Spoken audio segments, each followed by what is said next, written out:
Yeah. Okay. وسلم تسليما كثيرا برحمتك يا ارحم الراحمين. السلام عليكم ورحمة الله تعالى وبركاته.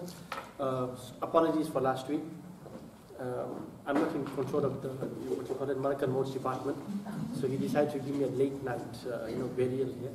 So typically we had to cancel that day. I know, it's us Akidu, our Muazzin, he always says, Hafiz, but why Malakal Modes only come visit Westville at night? Okay. Inshallah ta'ala, we will commence with the tafsir today. Today's tafsir will be, for a period of time, will just be a general recitation in terms of the tafsir itself. If you go to the books of tafsir, there's not much discussion in terms of what goes on there until it comes to, I think, by far one of the most interesting aspects of Surah Al Kahf, which is a story of Khidr and Musa alayhi salatu wasalam. So we will gloss through this part of this tafsir and we'll discuss some of it quite a bit as well, inshallah ta'ala. But until we get to the main part, I'm not going to do too much of the story of Musa alayhi salatu wasalam today for the simple reason. I'll just give an introduction to Musa alayhi salatu wasalam, Yusha bin Nun alayhi salatu wasalam, and read the story to you from the Quranic perspective, from the prophetic perspective, sallallahu alayhi wa sallam. And then next week, I'm going to make you do some homework as well. Right? So that you can go back there and do some homework in terms of some of the issues we want to discuss, and whether you can come up with some answers in terms of the story of Khidr and Musa alayhi salatu wasalam, and why Allah subhanahu wa ta'ala has given it a very central role in Surah Al Kahf as well, inshallah ta'ala. So today you're going to have to read, madam. Long time you haven't read. Right? So you know where we are at. I think it's from verse...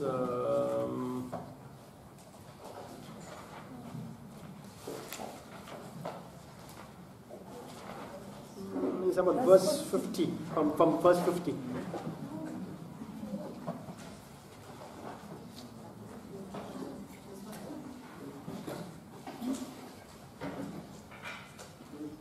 Do your sweetie things first, and then you can very loudly, Razia. I'm very far away, I'm distant. And remember when we ordered angels to prostrate before Adam, they all prostrated save Iblis. He was of the jinn, and then he went out of the command of his Lord. Do you take him and his offsprings for friends, apart from me, and they your enemies? What an evil exchange the unjust got. Okay, we've discussed Iblis, Shaitan, Lucifer in detail. Any questions about your people's good friend? Any questions? Anything less? Anything that you need to know more about him? If you need to, ask him yourself, right? Oh. Okay. Now this now is a continuation of this discussion.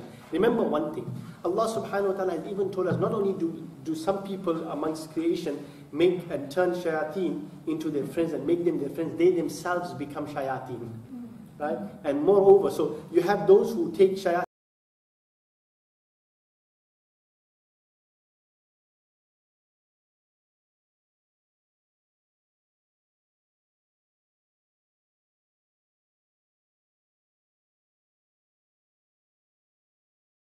Have the last one there, when people themselves become shayateen, right? From min sharri al-waswas al-khannas alladhi yuwaswisu fi sudurina min ash-shayatin al-jinni wal-ins, right? So people actually become shayateen, right? So what happens is that they may be humans in terms of form and in terms of a genus, but in reality, in terms of their behavior, they literally form part of the group of the devils. The way at one stage Iblis himself, because of his so-called piety, was in the group of malaika. Right? In a similar way, human beings who are in the genus in the human species, there, because of their ill behavior and the bad character, can also fall into the category of shayateen. So now Allah Subhanahu wa Taala starts off a very critical argument, and this is where in the modern age, in an age of atheism, in an age of secularism, in an age of godlessness, right, where people themselves.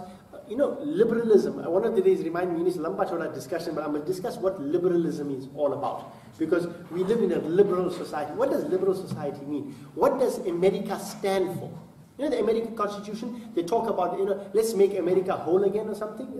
Trump's tagline right now, let's make America great again. I think whole again or great again or whatever it is there. Great again or something, right? What's it about? It's about freedom and liberty. What is freedom and liberty?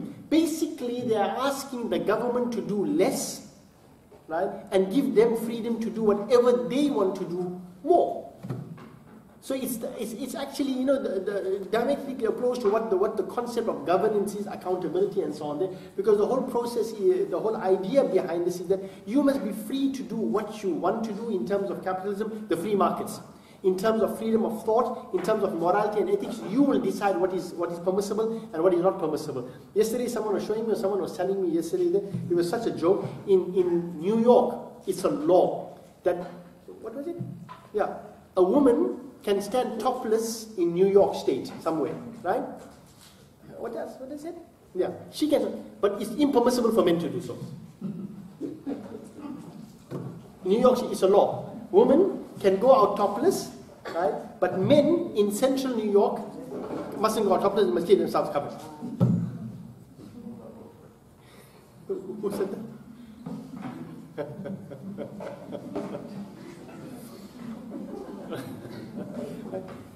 This is the warped thinking. So now read this next verse and you understand what I'm saying. Can you? I have neither made them sit before me while heavens and earth, nor while creating themselves, and nor it is benefiting to my dignity that I should make my supporters to those who lead astray to others. Okay, you know, I'm not too happy with that verse, right?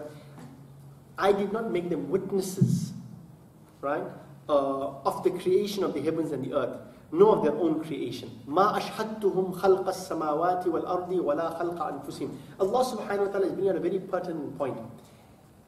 A point and a question which is yet to be answered by humanity, right? Stephen Hawking wrote a book, A Brief History of Time. And I think there's an edited version of it now, A Briefer History of Time, right? And Stephen Hawking was adamant about the fact that the universe is uncreated. It came into being on its own. Until there was an article some years ago which I read on my way somewhere. I was sitting in one of those lounges and I was reading this thing here.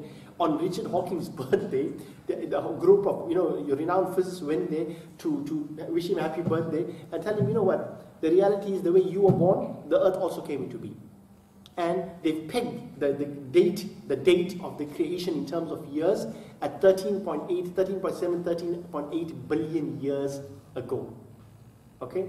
Allah subhanahu wa ta'ala is saying there that in terms of the fundamental question, how did this universe come into being? How did, not even universe, how did creation come into being there? Man has not come up with a conclusive answer. They have one concept called the Big Bang Theory, which is by far the most popular theory. But there is a modified version of the Big Bang Theory which is known as the inflation theory. Right? Then you have what they call the multiverse theory. Right? And you have the string theory or the multiverse theory. All of these are theories of the creation of the universe and the functioning of the universe. And no one has any conclusive evidence as to how this universe came into being. Allah subhanahu wa ta'ala says, you are not there, nor did I bring you as witnesses to the creation of the universe. Right? And what is interesting is that in terms of our theory, if you look at the theory of relativity, you know, Einstein's famous theory, and the Big Bang Theory, which is now being modified into what they call an inflation theory. Let me tell you why this is critical. The inflation theory is interesting because it's a modified version of the Big Bang, because they say that the inflation theory speaks about the expanding universe theory, which means that this universe as you and I know it is growing. It is growing, and it's in Surah Al-Dhariyat. Allah subhanahu wa ta'ala says, وَإِنَّا لَمُوسِئُونَ. Alright?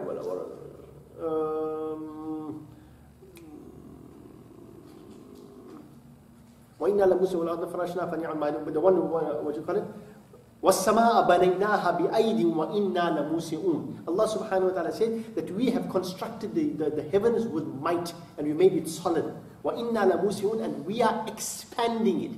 So this is what they call the expanding universe theory. Now what is interesting about the expanding universe theory is that, like they said, the Big Bang, you know, everything came into being and whatever it is there. In the expanding universe theory, they are saying that not only is the universe expanding, but space-time itself is expanding. Now what does this, it's a bit tricky. What is space-time? Right? This universe exists in space and in time. But space per se and time per se itself is also expanding. Meaning, just to give you an idea, imagine you're running on a treadmill, right? And you've got a scene in front of you. You know, like a scenery in front of you, right? You keep on running. The more you run, the further you run, the more the scenery opens up.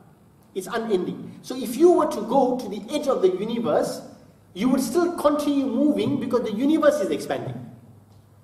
Did you understand that? So imagine now you travel from here to the edge of the universe, right, which is about 93 billion kilometers in diameter. You went to the edge of the universe. You came right there. You ran all the way to the massive marathon. You came right to the edge of the universe. As you come into the edge of the universe is expanding. You understand? Which means space is expanding. And with space expanding, obviously time is expanding. Because if time stopped, will you be able to move forward?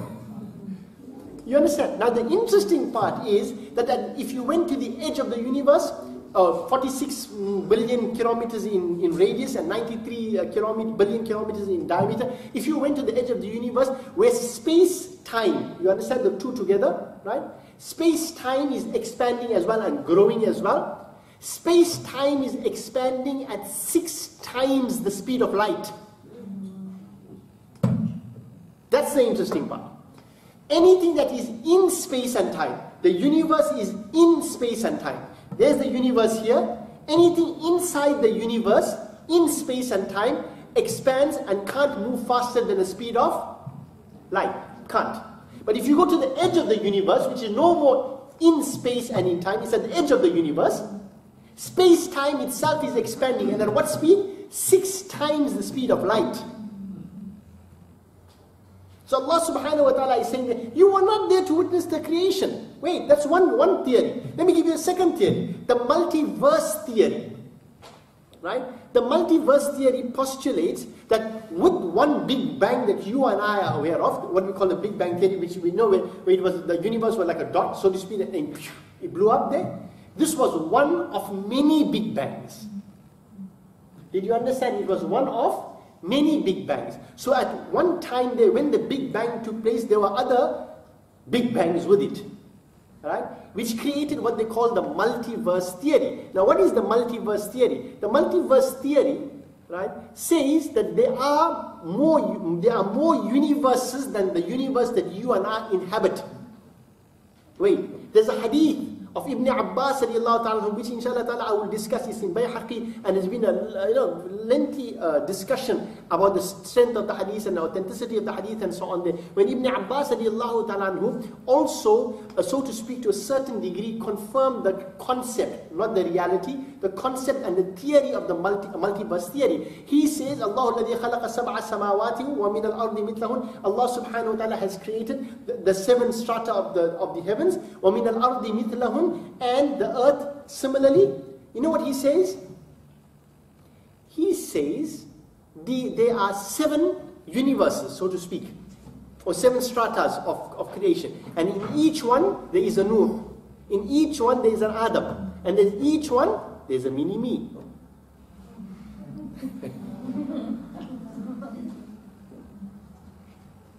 Is that possible?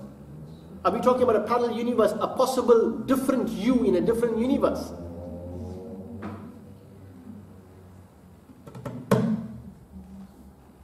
Sure about that? Some people are shaking their heads. Are you sure about that? I'll ask you one question. Who's that in the dream world? When you're sleeping, who's that in the dream? It's you. Which world are you inhabiting at that time? The dream world. You're inhabiting the dream world. Where is the dream world? How big is it? Can someone give me an exact... Anybody? Okay. When people die, which world they end up in? Alamul Barzakh. Where's that? Where is that? Is it us being beamed on a different level as you transcend? So it's not all happening at the same time. Who said? Who said? Who said? When we are sleeping and our soul is not removed from our body. Temporarily it is. So does that mean so we can't exist in 2 spaces at the same time? Says who?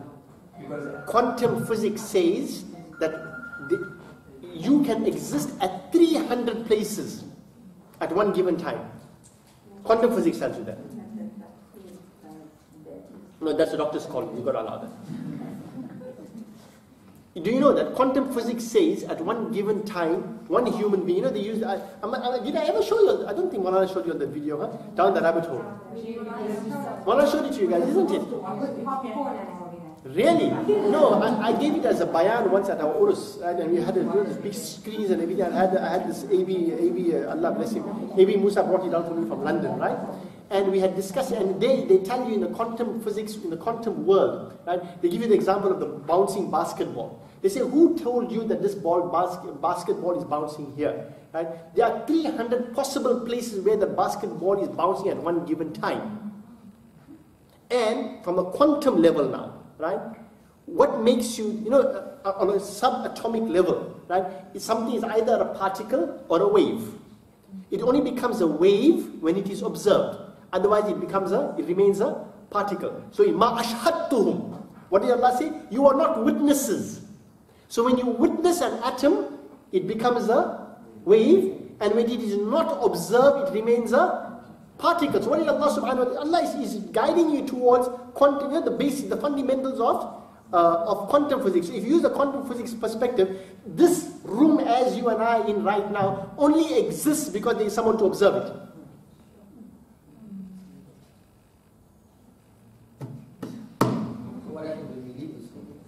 Does it exist or not? You see what I mean? I'm not saying that I'm no expert in multiverse theory either. You know, call it MF theory, right? Not minority front, no? MF theory, multiverse theory, right? Okay? But the whole reality of it is, right, that when we talk about possible multiverses, wherein there is a Nuh and Adam and Musa and Isa and so on there, and all of us there, similar version of us there. It doesn't necessarily mean that it is you who's in those multiverses either. It just means that if you were standing in front of a mirror, right, which is reflected in space, reflected in space. Have you seen that idea? Carl Sagan has spoken about it. If you were to put yourself as a mirror in space, how many of them would appear? It's in a black hole. Infinite number. Infinite possibilities. How many possibilities there are of any scenario in your life? How many? Infinite? Infinite possibilities. Now take into consideration the universe conspiring to get things to work together. Free will, destiny, malaika, recording it. When it's coming down from Lawhul Mahfuz. Now Lawhul Mahfuz is a well-preserved tablet. It gives you infinite possibilities in terms of a person's life with one final result. But imagine if those infinite possibilities were to play out in like nanoseconds at every given time. Possibility A to possibility 32 sextillion Z. Somewhere they would have to play down or play themselves out. Think about this. And this is because of Khizr alayhi salatu story. Have you ever experienced deja vu? Everyone does. Have you ever wondered what is deja vu? There's a stupid story. I don't know, you can read up on it, right? Lee Harvey Oswald, he killed, what's his name? Kennedy. Right? There's a conspiracy theory, but it's a very interesting one. I'm not a follower of conspiracy theories, but they say Lee Harvey Oswald's assassination of Kennedy was practically a mirror of Abraham Lincoln's assassination. Read up. It's very interesting. The way the dates, they don't correlate. No, you heard about that. I read about this many years ago, right? It's uncanny that like the building name may be different, but and the number, like certain things change here and there. Going to the theater, all like history repeats itself, but slightly, with a couple of what you call the changes here and there. Do you know a guy wrote a book about the sinking of an unsinkable ship a couple of 20, 30 years before the Titanic sank? You understand? So this universe that you and I are living in is a universe of infinite possibility. And in your mind, the way you play out a scenario, like girls, like they start dreaming about, how the shadi will be. Today they dreamt about, they went in the white dress. Tomorrow they dreamt about the pink dress. The third day they dreamed about, what car they're going to come in there. And what Swali Marza is going to serve them 20 years from now. You understand? Same Kalia with a different name, Lahori, Halwa.